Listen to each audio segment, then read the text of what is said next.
ఈరోజు ఇప్పుడు వచ్చేది మహాశివరాత్రి ఇన్సినం. ఎందుకంటే మా దగ్గర అంటే మా లొకేషన్లో వేలాల మల్లికార్జున స్వామి టెంపుల్లో జాతర చాలా అంగరంగ వైభవంగా జరుగుతుంది.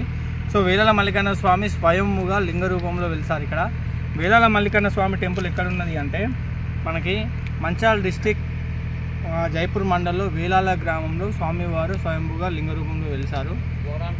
సో ప్రతి ఏటా ప్రతి మహాశివరాత్రికి ఇక్కడ కళ్యాణం, స్వామివారి యొక్క కళ్యాణం కూడా జరుగుతుంది. పట్నాలు, తర్వాత చిలకపట్నము, పెద్దపట్నము అని చెప్పేసి జరుగుతుంది. విషయం ఏంటంటే మల్లికార్జున స్వామిగా ఇక్కడున్న లింగ రూపంలో ఉన్న దేవునికి మల్లికార్జున స్వామిగా పేరు. సో ఇక్కడ మనకి తెలుసు కదా మల్లికార్జున స్వామికి ఏ విధంగా చేస్తే పట్నాలు, తర్వాత బండారి, దాని తర్వాత వచ్చేసి మనకు బోనాలు ఇట్లాంటి వాటితోనే పూజలు జరుగుతారు. ఇక్కడ ఎత్తు బంగారాలతో కూడా అంటే బెల్లం బుట్టాలతో కూడా బరువు ఎత్తు బంగారాలు కూడా సమర్పించుకుంటారు స్వామివారికి. సో పట్నాలు వేసి స్వామివారికి ఈ పూజలు అనేవి నిర్వహిస్తారు. స్వామివారికి చాలా ఇష్టమైనది ఏంటి అంటే పట్నమే. సో మల్లన్న స్వామికి అరుదుగా పూజలు జరిపించేది పట్నాలతోని, బండారుతోనే స్వామికి మొక్కులు. ఇక్కడ మల్లన్న స్వామి దేవుళ్ళు అంటే మల్లన్న స్వామి వచ్చే ఈ భక్తులు శివశక్తులు ఏం చేస్తారు అంటే గజ్జల లాగులతోని స్వామివారికి లాగానే అలంకరించుకొని సో దేవుడు వచ్చే టైంలో ఆ విధంగా పట్నాలు వేస్తారన్నమాట. సో ఇక్కడ చాలా ఫేమస్ పట్నాలు. స్వామికి జోగు ఆడడం అంటే కూడా చాలా ఇష్టం. ఈ స్వామికి పుట్టు వెంట్రుకలు కూడా ఇక్కడ సమర్పించుకుంటారు. ఇక్కడ జాతరని వేములవాడలో జరిగే జాతరకి మినీ జాతరగా చెప్పుకోవచ్చు. ఎందుకంటే చాలా కొన్ని లక్షల మంది స్వామిని దర్శనం చేసుకుంటారు. ఇక్కడ ఉన్న ప్రత్యేకత ఏంటి అంటే ఇక్కడ 2 లింగాలు ఉంటాయి.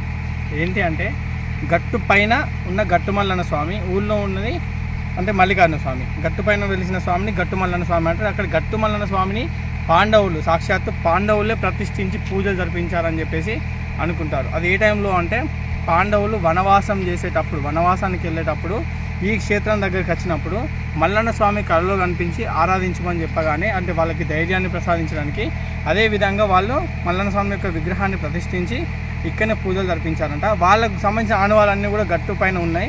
సో గట్టు పైన స్వామిని ప్రతిష్ఠించారు కాబట్టి స్వామికి గట్టు మల్లన్నగా పేరు. సో ఆ పైన గట్టు మల్లన్న గురించి నేను చాలా ఇంట్రడక్షన్స్ ఇస్తాను. మళ్ళీ మీకు ఫుల్ వీడియో అనేది నేను క్లారిటీ ఇస్తాను. దీని తర్వాత వచ్చేసి మనకి కింద ఊళ్ళో ఉన్నటువంటి మల్లికార్జున స్వామి స్వయంగా పుట్టలు వెళ్తారు. ఇది కొన్ని వందల సంవత్సరాల నుంచి వెళ్ళి స్వామివారు అనేది అంటే స్వామివారి యొక్క చరిత్ర అనేది కొన్ని వందల సంవత్సరాల క్రితం నుంచి ఉంది. స్వామివారి యొక్క విగ్రహం అనేది ఇసుకతోనే నిర్మితమై ఉంటుంది.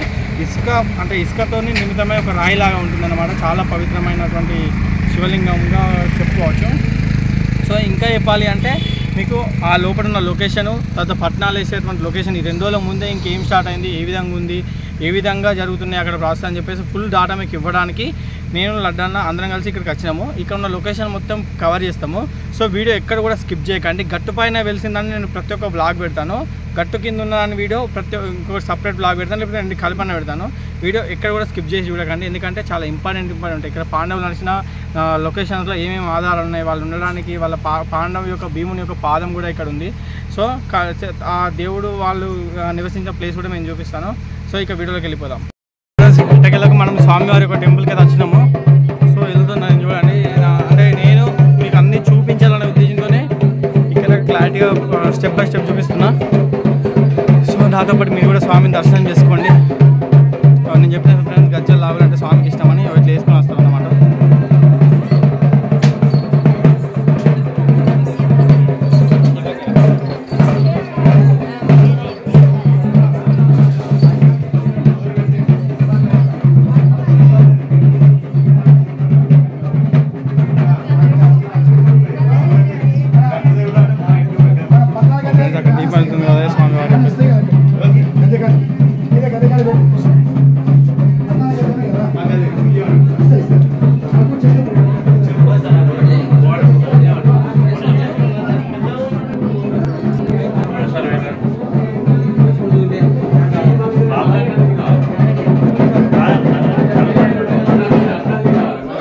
స్వామివారికి వందనాలు.